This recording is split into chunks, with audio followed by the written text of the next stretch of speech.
Story 1. The Whisper in the Dust Hollow, Nevada, was a speck on the map, a town where the highway stretched like a scar through fields of sagebrush and dust.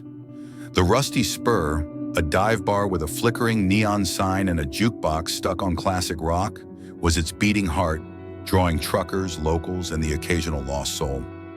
For Cadence Moore, a 27-year-old bartender with a sharp tongue and a past she kept buried, the closing shift was her domain. She'd fled Vegas 2 years ago, escaping a toxic relationship in a city that chewed up dreamers like her. Dust Hollow was her reset, a place where she could pour drinks, read people, and rebuild in peace. But on a frigid Tuesday in February 2023, as the clock ticked past 1 a.m., a stranger walked in, and the peace she'd carved out began to crumble. The man was late 40s, his black turtleneck and trench coat out of place among the bar's flannel-clad regulars. His clean-shaven face and rigid posture screamed discipline, his eyes scanning the room with a predator's calm. Cadence, who'd learned to spot trouble in Vegas's casinos, clocked him instantly.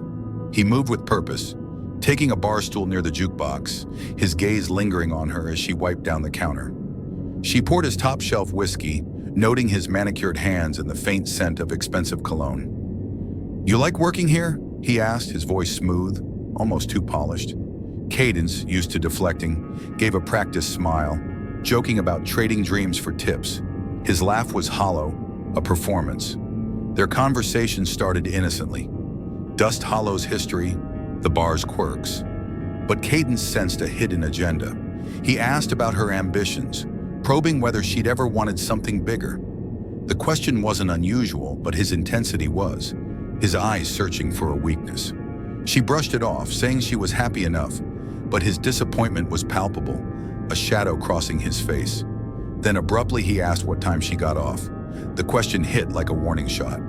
Cadence's smile tightened, her instincts, honed by years of dodging creeps, screaming. She gave a vague answer, busying herself with a rag, but his stare lingered, heavy and unyielding.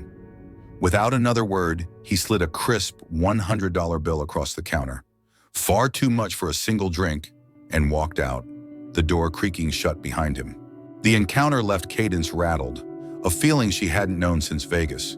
She confided in her boss, Ray, a grizzled ex-trucker who treated her like family, and her co-worker, Lila, a single mom with a knack for gossip. They chalked it up to a weird night, but Cadence couldn't shake the man's face, his knowing smile etched in her mind. A week later, he returned, this time with a woman. She was mid-30s, her trendy outfit, ripped jeans, a leather jacket, slightly off like she was playing a younger role. Her smile was too bright, her movements rehearsed as if she'd studied how to charm. They sat at the bar, the man silent, the woman taking charge.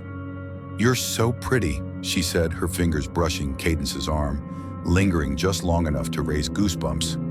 Cadence laughed it off, but the woman's eyes were sharp, dissecting her. The woman's questions came fast. How long had Cadence worked here? Where was she from? Did she live alone? Cadence answered curtly, her unease growing. Then the woman leaned in, her voice a conspiratorial whisper. "I run an exclusive event club," she said, her smile unwavering. "Private parties, high rollers.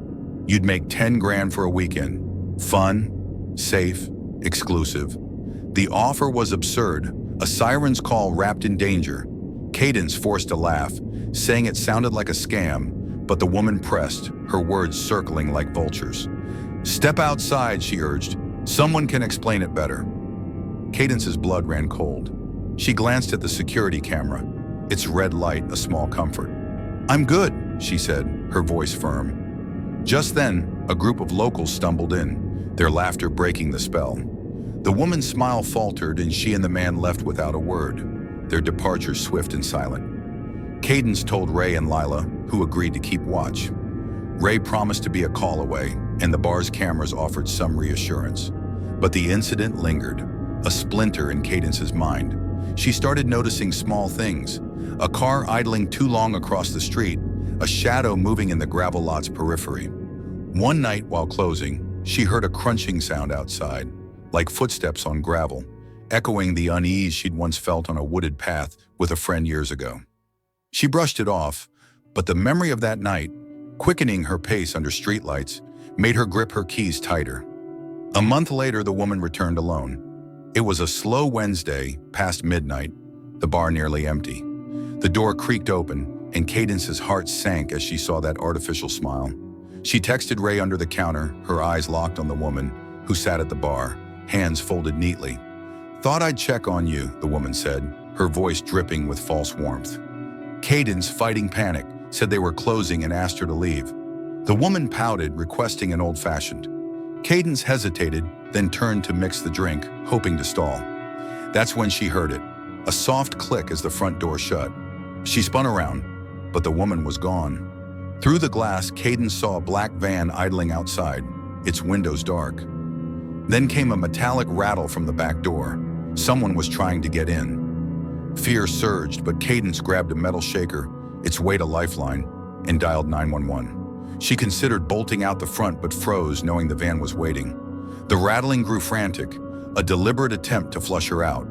Headlights flooded the lot. Ray's truck screeched to a stop.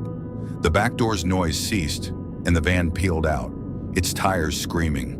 Cadence collapsed into Ray's arms, recounting the night. The security footage was chilling. Two masked figures had crouched near the front door, waiting while a third pounded on the back. Ray had caught the van's plate, but it was unregistered, a ghost in the system. The police searched, but the trail was cold. Cadence, shaken, took a week off staying with Lila, who shared stories of her own close calls to ease the tension.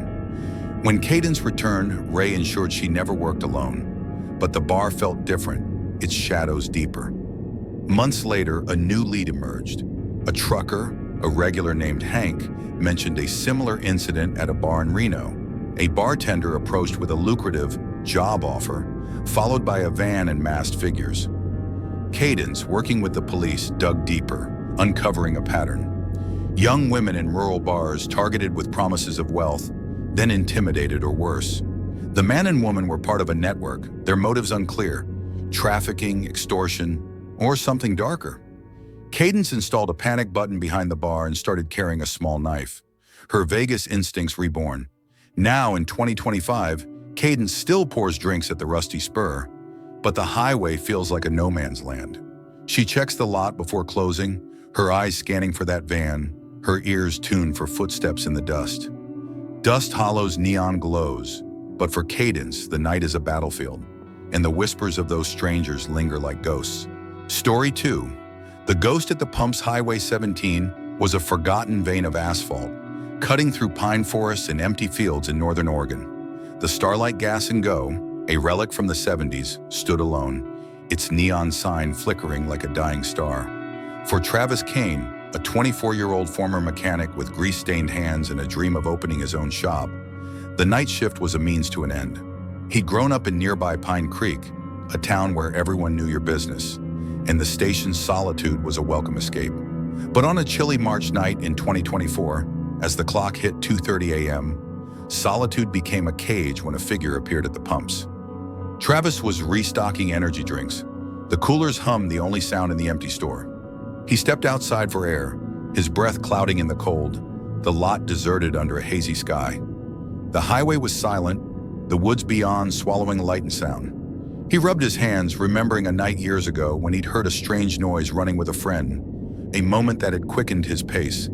Now a flicker of movement caught his eye. Behind Pump 3 stood a man in a dark red hoodie, hands in pockets, hood obscuring his face.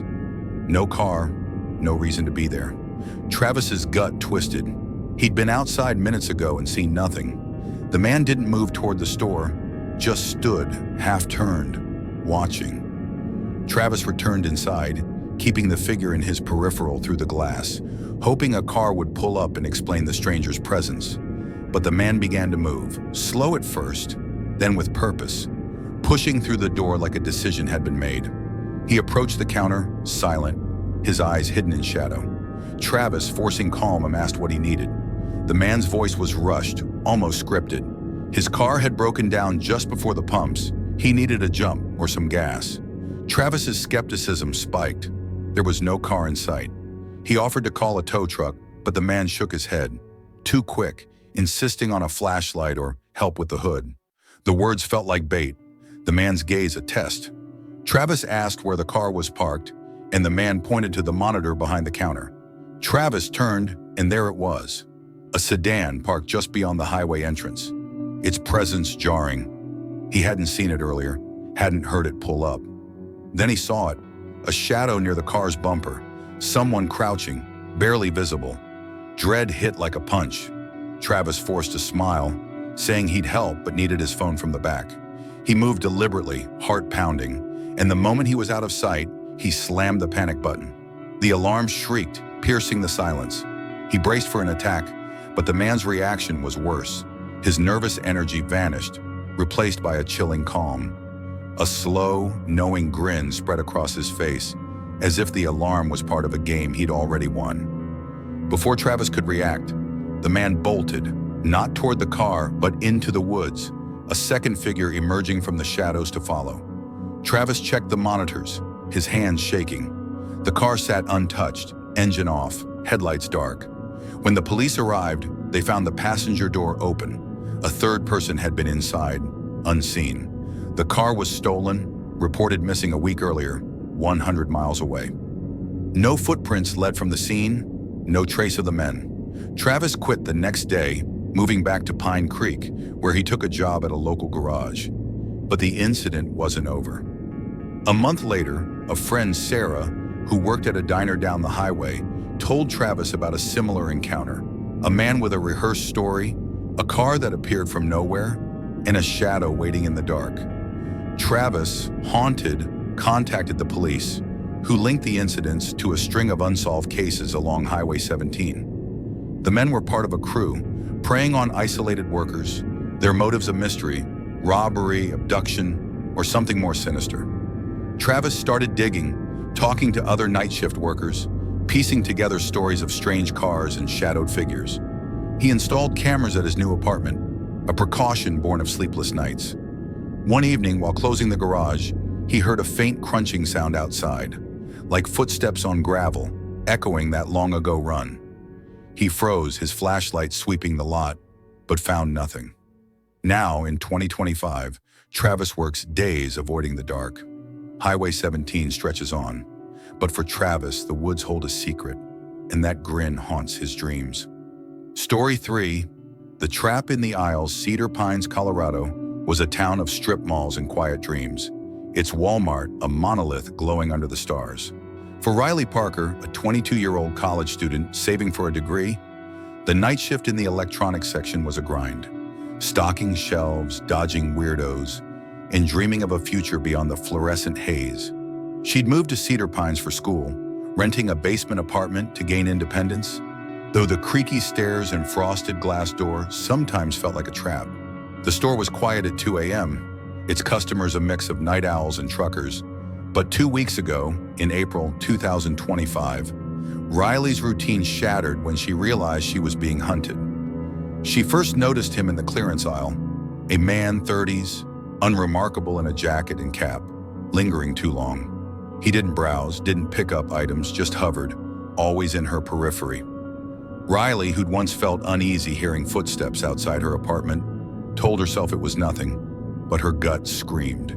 His stillness, the way he watched without approaching, felt deliberate, like a coyote circling prey.